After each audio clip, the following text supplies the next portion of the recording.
Hi student, मैं संतोष विश्वकर्मा और आज हम स्टार्ट करेंगे class 12th chemistry united D and F block element और दिस इज अ पार्ट 5 और today I will discuss a new topic F block element तो called inner transition elements. F block elements last electron enter in F subshell of each elements are called F block element. क्योंकि जिस भी element का last electron F subshell में जाता है उसी को हम F ब्लॉक एलिमेंट या इनर ट्रांजिशन एलिमेंट बोलते हैं. इसके बाद से F ब्लॉक सारे के सारे मेटल्स होते हैं. तो F ब्लॉक को दो सीरीज में डिवाइड किया गया है. एक सीरीज का नाम है लेंथेनाइड और दूसरे सीरीज का नाम है एक्टिनाइड्स. इनको दो सीरीज होते हैं और दोनों सीरीज में 14 इलेक्ट्रॉन्स होते हैं. आप जानते हैं कि एफ ब्लॉक में टोटल मैक्सिमम 14 इलेक्ट्रॉन होते हैं, एफ में मैक्सिमम 14 होते हैं. तो इसलिए यहाँ पे 14 एलिमेंट्स यहाँ पे मिलेंगे. लेंथेनाइड में भी 14 और एक्टिनाइड में भी 14. लेकिन इस साल के सिलेबस में आपको केवल लेंथेनाइड ही पढ़ने हैं और एक्टिनाइड्स यहाँ पे पढ़ना नहीं है. तो लेंथेनाइड को हम 4F सीरीज के नाम से जानते हैं. इसमें से सीरियम से लेकर और यहाँ पे ल्यूटिटियम तक के दिए हुए हैं. यह 58 से स्टार्ट किया गया है और 71 तक है. अगर यहाँ पे आपको ये सब याद हो जाए एलिमेंट तो ठीक है, नहीं याद होते तो कोई प्रॉब्लम नहीं है. आप नंबर से भी इसको आइडेंटिफाई कर सकते हैं. ये 50 क्योंकि जब एग्ज़ाम में पूछा जाता है तो इसके साथ साथ इनका एटॉमिक नंबर Z = समथिंग लिख के देता है. तो ये 58, 59, 60, 61, 62 ऐसे करके 71 तक ये जाएगा. उसके बाद आते हैं 5F को हम एक्टिनाइड्स बोलते हैं और ये थोरियम से स्टार्ट होता है 90 से और यहाँ पे ये जाता है लॉजेंशियम यानी 103 तक जाता है. लॉजेंशियम उसको बोला जाता है, 103 तक जाता है ये टोटल. और इसको हमको एक्टिनाइड्स पढ़ना नहीं है, लेंथेनाइड को ही डिस्कस करना है. तो यहाँ पे इलेक्ट्रॉनिक कॉन्फ़िगरेशन देखेंगे तो इलेक्ट्रॉनिक कॉन्फ़िगरेशन ये होता है इलेक्ट्रॉनिक कॉन्फ़िगरेशन ये ए ब्लॉक एलिमेंट का किसके लिए, लेंथेनाइड के लिए. तो ये होता है n-2 F में हमेशा 1 2 कितने होंगे 14 इलेक्ट्रॉन और n-1d होता है. उसके बाद ये 0 to 1 होंगे इसमें और एक होता है ns 2 इलेक्ट्रॉन यानी कि टोटल 2 इलेक्ट्रॉन होंगे. अगर सपोज हम n की वैल्यू यहाँ पे 6 लेते हैं, क्या लेते हैं n की वैल्यू 6 लेते हैं. n की वैल्यू इसके लिए लेंथेनाइड के लिए हमने यूज किया है. n की वैल्यू 6 लेंगे तो सबसे n क्या है, प्रिंसिपल क्वांटम नंबर या एनर्जी लेवल है. तो एनर्जी लेवल यहाँ पे 6 करेंगे तो 6s2 हो जाएगा. और इसी 6 में से n में से क्या करेंगे 1 माइनस करेंगे यानी कि 6 में से 1 माइनस करेंगे तो 5 हो जाएगा. 5d 0 to 1 हो जाएगा. और यही n की वैल्यू क्या है 6 है और 6 में से 2 माइनस करेंगे तो 4 हो जाएगा. 4f 1 to 14 हो जाएगा. तो इसीलिए ये 4F सीरीज है. देखिए यहाँ पे क्या है, ये 4F सीरीज है क्योंकि यहाँ पे 4F में इलेक्ट्रॉन्स जाते हैं यहाँ पे. तो यहाँ पे इलेक्ट्रॉन F में 1 से लेकर 14 तक हो सकते हैं और D में हमेशा यहाँ पे 0 ही इलेक्ट्रॉन होते हैं. लेकिन जब एक्सेप्शन एलिमेंट आते हैं तो वहाँ पे 1 इलेक्ट्रॉन आ जाते हैं. और 6s2 में ये हमेशा सबके लिए 6s2 ही होता चला जाता है. और नीचे हमने इतने सारे कॉन्फ़िगरेशन लिख लिए हैं पहले से ही, आप इसको देख सकते हैं. देखिएगा यहाँ पे हम इसको दिखा दें कि सेरिलियम है 58. यहाँ पे लास्ट इलेक्ट्रॉन लिखे हैं. लास्ट इलेक्ट्रॉन इसी जैसे यहाँ पे लिखा गया है 4F फिर 5s फिर 6s. तो 4F से स्टार्ट करते हैं. तो एक्चुअली यहाँ पे देखा जाए तो यहाँ पे एक्चुअली ये होता है ये 58 का है, ये होगा यहाँ पे 4F 2 5d 0 एंड 6s2. यही कंडीशन सबके लिए आती है यानी कि जितना भी लिखेंगे यानी कि 4F के इलेक्ट्रॉन को ही बस बढ़ाएंगे 3 4 यानी कि 4F 3 4F 4 4F 5 ऐसे सबके लिए इसे बढ़ाते चले जाएंगे नीचे तक. और 5d 0 6s2 5d 0 6s2 सबके लिए यही कंडीशन चलेगा. लेकिन कुछ एक्सेप्शन होंगे. एक्सेप्शन एलिमेंट में थोड़ा सा ये होता है कि इनको इसमें इलेक्ट्रॉन की थोड़ी चेंजिंग हो जाती है. तो जैसे सेरियम की बात करें तो इसमें देखिएगा इसमें क्या होगा कि यहाँ पे ये कॉन्फ़िगरेशन गलत है. यहाँ पे एक्सेप्शन में आते हैं. ये एक्सेप्शन में आने की वजह से यहाँ पे 4F में 1 ही इलेक्ट्रॉन होगा और 5d में यहाँ पे एक इलेक्ट्रॉन यहाँ पे आ जाएगा और 6s का हो जाएगा 2 हो जाएगा, यानी कि ये आपका मेन कॉन्फ़िगरेशन हो जाएगा। जैसे कि यहाँ पे वही कॉन्फ़िगरेशन लिख के दिखाया गया 4s 4f1 5d1 6s 2। यहाँ पे नीचे आएंगे तो 3 से स्टार्ट करेंगे यहाँ पे, क्योंकि ये तो पहले 2 ही था, 2 तो एक्सेप्शन होने की वजह से 1 इसमें किया था, 3 फिर 3 आ जाएगा तो 3 4 5 6 देखिए सब में 5d0 6s 2 है। यहाँ पे देखिएगा फिर 7 आ गया और 0 फिर से, लेकिन 8 यहाँ पे नहीं होता है। लेकिन 4 अगर यहाँ पे अगर 4f8 कर लें और 5d0 कर लें और 6s 2 कर लें तो यहाँ पे 8 वाला कॉन्फ़िगरेशन यहाँ पे नहीं होता है, यानी कि ये गलत है, एक्सेप्शन में आते हैं। तो यहाँ पर हो जाएगा 4f7 और 5d1 एंड 6s 2, यानी कि एक इलेक्ट्रॉन f का इसमें आ जाएगा, यानी कॉन्फ़िगरेशन आपका ये बन जाएगा। तो हम बताएं यहाँ पे इंडिकेट करते हैं स्टार से, तो स्टार से इंडिकेट करने का मतलब यही हुआ कि ये एक्सेप्शन में है। तो यहाँ पे 8 पहले तो 8 ही था, तो 7 इसका मिल गया है और 1 इसको दे दिया गया है, तो 9 आएगा, 9 10 11 12 13 14 तक सेम होगा। अब यहाँ पे आ जाएगा 15, तो बताइए एफ ऑर्बिटल में 15 इलेक्ट्रॉन तो होते नहीं हैं, तो 14 यहाँ पे हो जाएंगे और एक डी में चला जाएगा, यानी कि ये भी क्या हो गया, एक्सेप्शन हो गया। इस तरह से आप चाहें तो पूरे लेंथेनाइड का आप इलेक्ट्रॉनिक कॉन्फ़िगरेशन अपने मन से भी सॉल्व कर सकते हैं, लगा सकते हैं, और ऐसे ही आप एक्टिनाइड्स का भी निकाल सकते हैं, लेकिन एक्टिनाइड्स को हमें पढ़ना ही नहीं है। अब टॉपिक ऑक्सीडेशन स्टेट, तो इसका कॉमन ऑक्सीडेशन स्टेट +3 होता है, जो पूरे लेंथेनाइड में जितने भी लेंथेनाइड के मेटल हैं सब के सब मेटल या एलिमेंट लेंथेनाइड वाले +3 ऑक्सीडेशन स्टेट शो करेंगे। इसके अलावा वो उसमें से कुछ +2 भी शो करते हैं, +4 भी शो करते हैं ऑक्सीडेशन स्टेट्स।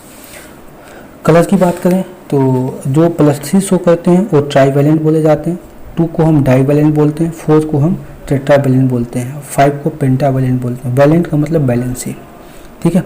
तो जो ट्राईवैलेंट वाले लेंथेनाइड होते हैं वो कलर्ड होते हैं, यानी कि जिसके ऊपर जो भी लेंथेनाइड है, लेंथेनाइड को अगर मैं Ln से डिनोट करें, अगर उस पर मैं +3 लगा दूं +3, तो इसको हम ट्राईवैलेंट लेंथेनाइड पढ़ेंगे। यानी कि जो भी हमने एलिमेंट यहाँ पे लिखा था पिछले, अभी इसमें देखा था पिछले पेज पे, तो वहाँ पे अगर +3 लगाते तो सब के सब ट्राईवैलेंट हो जाएगा। लेकिन उसमें ट्राईवैलेंट भी होता है, उसके बाद डाईवैलेंट भी होता है, टेट्रावैलेंट भी होता है, लेकिन कॉमनली आपका ट्राईवैलेंट ही होता है। तो जितने भी ट्राईवैलेंट आयंस होंगे लेंथेनाइड के वही कलर शो करेंगे, क्योंकि इसलिए शो करते हैं कि ये विजुअल रीजन का जो स्पेक्ट्रम होता है उसको, या लाइट होती है उसको एब्जॉर्ब कर लेते हैं। एब्जॉर्ब करने से क्या होता है, उनमें FF ट्रांजिशन पॉसिबल हो जाता है। FF ट्रांजिशन पॉसिबल होने से क्या होता है कि वो कलर शो करते हैं।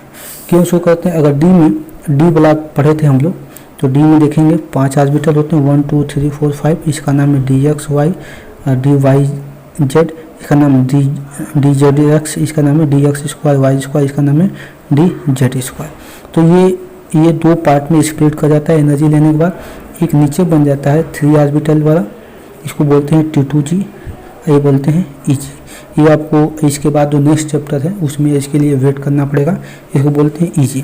तो D यानी कि ये क्या है, DXY है, DYZ है, इसको बोलते हैं DZX है, इसका नाम क्या है, DX2 Y2, इसका नाम है DZ2। ये तो D ऑर्बिटल 2 पार्ट में स्प्लिट कर गया है, ए भी डी है, ए भी डी है, तो इसीलिए इसको डी ट्रांजिशन बोलते हैं। अगर मान लीजिए यहाँ पे 1 इलेक्ट्रॉन्स हैं तो 1 इलेक्ट्रॉन सबसे पहले यहाँ पे आएंगे, ठीक है। तो मान लेते हैं इसी 1 इलेक्ट्रॉन को, या और भी ज़्यादा इलेक्ट्रॉन्स हो सकते हैं, इन्हीं इलेक्ट्रॉन्स को क्या होते हैं कि अगर मान लेते हैं कि एनर्जी कहीं से मिल जाती है, एनर्जी मिल जाती है तो ये एक्साइट कर जाते हैं, एक्साइट करके ये इन दोनों के एनर्जी लेवल बहुत कम होती है, इसलिए इसकी वजह से ये ऊपर वाले एनर्जी में चले जाते हैं, एनर्जी वाले ऑर्बिटल में ऊपर वाले में चले जाते हैं। वहाँ से जब ये फिर से जब अपने बैकवर्ड में आता है, यानी कि फिर अपने ओरिजिनल ऑर्बिटल में आते हैं, नीचे आते हैं, तो ये विजुअल रीजन का स्पेक्ट्रम यानी कि फोटॉन एब्जॉर्ब कर लेते हैं, जिसकी वजह से जो जिस कलर का ये होता है, जिस एलिमेंट का ये होता है, वो एलिमेंट हमको कलरफुल दिखाई देता है, यानी कि वो एलिमेंट कलरफुल शो करते हैं। क्योंकि इसी को हम बोलते हैं ABD है, ABD है, तो इसी को बोलते हैं DD ट्रांजिशन, इसी का नाम है DD ट्रांजिशन। तो DD ट्रांजिशन की वजह से D block element colour show करते हैं। और हम F ब्लॉक पढ़ रहे हैं तो F ब्लॉक में इलेक्ट्रॉन F में जाएंगे, तो यहाँ पर भी F ब्लॉक क्या होगा कि ये 2 पार्ट में स्प्लिट हो जाएगा यहाँ पे, तो ये यहाँ पे हो जाएगा FF ट्रांजिशन हो जाएगा। तो यहाँ पे क्या होते हैं, FF ट्रांजिशन होते हैं, जो कि यहाँ पे दिया गया है। देखिएगा Some trivalent ion of lanthanide are colored. This is due to absorption in visible region of spectrum, resulting in FF transition because they have partially filled orbital of f electrons. Partially मतलब थोड़ा थोड़ा f electron क्या होते हैं, भरे होते हैं electron. f subshell थोड़ा थोड़ा इलेक्ट्रॉनों से भरे होते हैं। पार्शली का मतलब ये होता है, तो इसीलिए वो कलर शो करते हैं। सारे ट्राईवैलेंट जिसके ऊपर +3 चार्ज है सब के सब कलर शो करेंगे। डाईवैलेंट टेट्रावैलेंट शो नहीं करते हैं, वो रेयर केस में बहुत कम ही एक्सेप्शन है जो डाईवैलेंट टेट्रावैलेंट शो करेंगे, लेकिन मैक्सिमम +3 ट्राईवैलेंट वाले होते हैं। वैलेंसी वाले जो लैंथेनाइड आयंस होते हैं वही ज़्यादा कलर शो करते हैं। मैग्नेटिक प्रॉपर्टी में देखें तो ट्राईवैलेंट लैंथेनाइड ये जितने भी ट्राईवैलेंट यानी कि +3 वाले होंगे सब के सब क्या होंगे, पैरामैग्नेटिक होंगे। पैरामैग्नेटिक मतलब होता है कि उनके पास अनपेयर्ड इलेक्ट्रॉन होगा। लेकिन बात करें ल्यूटिटियम +3 में, ल्यूटिटियम मतलब सबसे लास्ट का होता है, 71 होता है, सबसे लास्ट का होता है। तो ल्यूटिटियम का अगर कॉन्फ़िगरेशन देखा जाए तो अगर 3 इलेक्ट्रॉन्स वहाँ से निकाल लेंगे तो F में 14 इलेक्ट्रॉन बच जाएंगे। 4F में 14 इलेक्ट्रॉन बच जाएंगे, क्योंकि हमने बताया था कि यहाँ पे 5D क्या होती है, 5D1 होते हैं और 6S2 होता है। तो 6S2 का 5D1 का निकाल लीजिए, पीछे जाकर देख लीजिए इसके इलेक्ट्रॉन कॉन्फ़िगरेशन लिखा हुआ है। तो 3 इलेक्ट्रॉन निकालेंगे तो 4F में 14 इलेक्ट्रॉन बच जाएंगे। तो इसके वजह से ये पेयर्ड हो जाएगा। अब पेयर्ड हो जाने की वजह से ये डायमैग्नेटिक शो करेगा। है बात समझ में? आपको समझ में आ भी गया होगा। जितने भी ट्राईवैलेंट होते हैं वो सब के सब अनपेयर्ड इलेक्ट्रॉन शो करते हैं, वो पैरामैग्नेटिक होता है। उसमें बस यही की एक्सेप्शन होता है, अगर ल्यूटिटियम का ट्राईवैलेंट ले लें तो इससे 3 इलेक्ट्रॉन बाहर निकालेंगे तो ये +3 स्टेट में आ जाएगा, ट्राईवैलेंट हो जाएगा। ट्राईवैलेंट की कंडीशन में ये 4F में 14 इलेक्ट्रॉन बच जाते हैं, जिसकी वजह से ये पूरे 14 इलेक्ट्रॉन मतलब पेयर्ड फॉर्म में है, तो इसलिए इसको डायमैग्नेटिक बोलते हैं। अब है रिएक्टिविटी क्या है, जितने all lanthanide are highly electropositive. आप जानते हैं मेटल हैं, सब लैंथेनाइड मेटल हैं, तो मेटल होने की वजह से इसके ऊपर ज़्यादा सारे मेटल इलेक्ट्रोपॉजिटिव नेचर के ही होते हैं, तो ये हाईली इलेक्ट्रोपॉजिटिव नेचर का होगा। And have an almost similar chemical reaction, यानी कि ये एक ही जैसे केमिकल रिएक्शन देते हैं, मतलब इसमें कोई नया केमिकल रिएक्शन देखने को नहीं मिलेगा। और पहला केमिकल रिएक्शन अगर किसी से रिएक्टिविटी करा देते हैं, अगर जिस तरह से एक बार रिएक्टिविटी मिल जाएगा, अगर मान लेते हैं कि हमको रिएक्शन कराना है लैंथेनम का नाइट्रोजन से, तो इसकी भी 3 होती है, इसकी भी 3 होती है, क्रॉस मल्टीप्लाई कर देंगे तो Ln3 N3 बन जाएगा, यानी कि Ln N3 से सही काट देंगे, यानी कि इसी टाइप के मैक्सिमम जितनी भी रिएक्टिविटी होगी इसी टाइप के Ln3 N3 के फॉर्म में ही बनाएंगी, यानी कि हमेशा यहाँ पे लैंथेनाइड +3 ऑक्सीडेशन स्टेट शो करेगा। अगर क्लोरीन से इसका रिएक्शन करा दे क्लोरीन से, तो क्लोरीन का +1 होता है, इसका 3 होता है, तो LnCl3 बना लेगा। क्योंकि ये आपको केमिकल रिएक्शन इसका पढ़ना नहीं है तो इसीलिए इस पर हम ज़्यादा फोकस नहीं कर रहे हैं। तो ये रिएक्टिविटी इनकी बहुत ज़्यादा हाई होती है, इसलिए होती है कि क्योंकि इसकी हाईली इलेक्ट्रोपॉजिटिव नेचर के ये होते हैं। लैंथेनाइड कंस्ट्रक्शन, तो लैंथेनाइड कंस्ट्रक्शन देख लेंगे, बहुत ईजी है। Lanthanide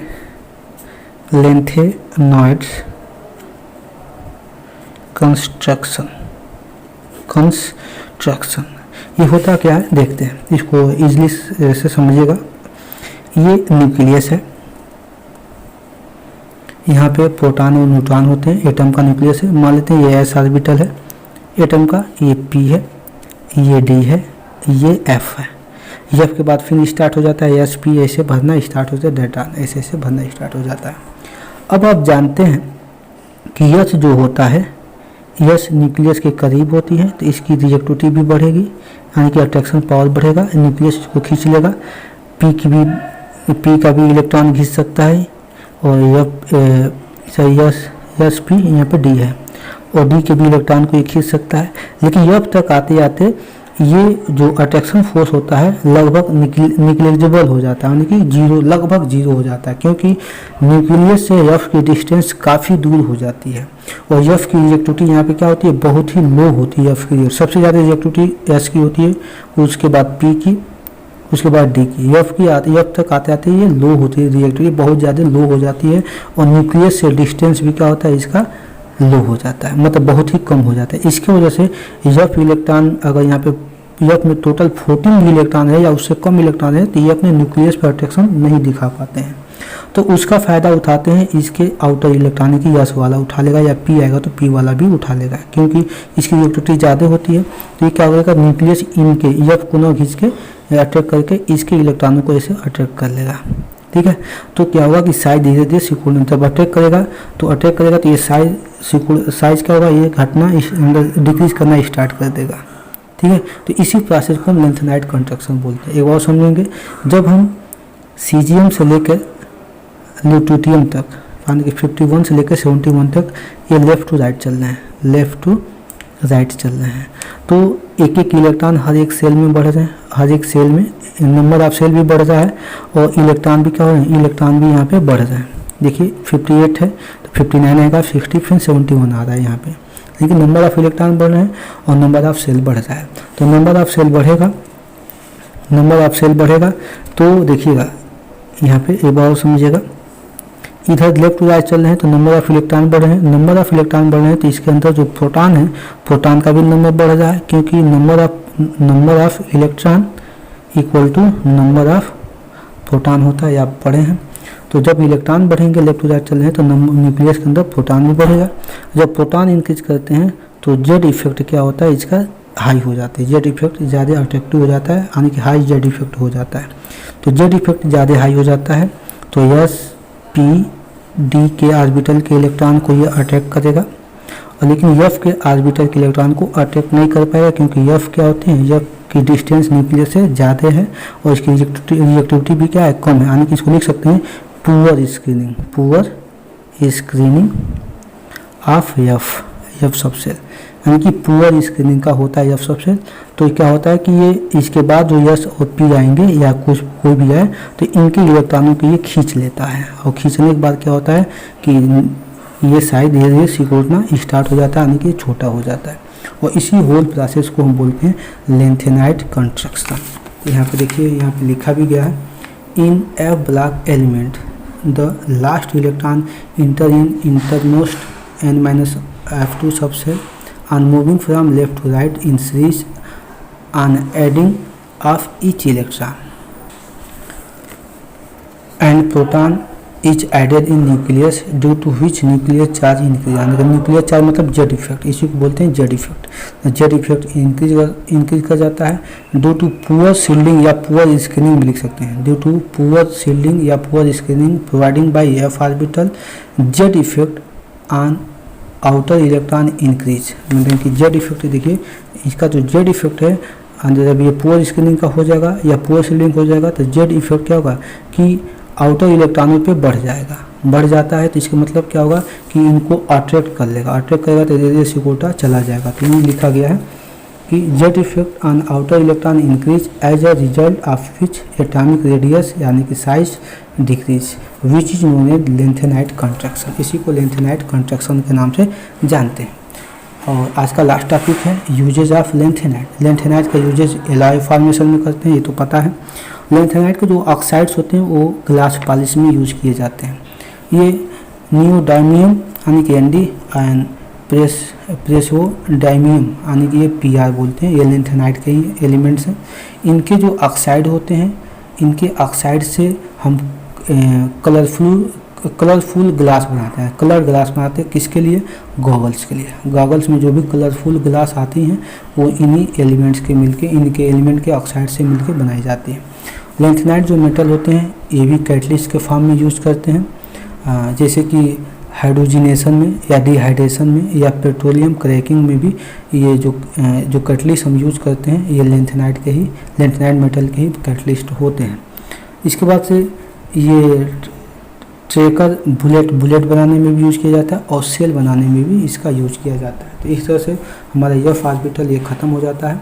thanks for watching my this video. अगर आपको कोई भी डाउट होती है तो आप हमको शेयर कर सकते हैं अपनी प्रॉब्लम, अपनी डाउट को। इसके बाद हम नेक्स्ट चैप्टर स्टार्ट करेंगे the coordination compound. Thanks for watching my this video.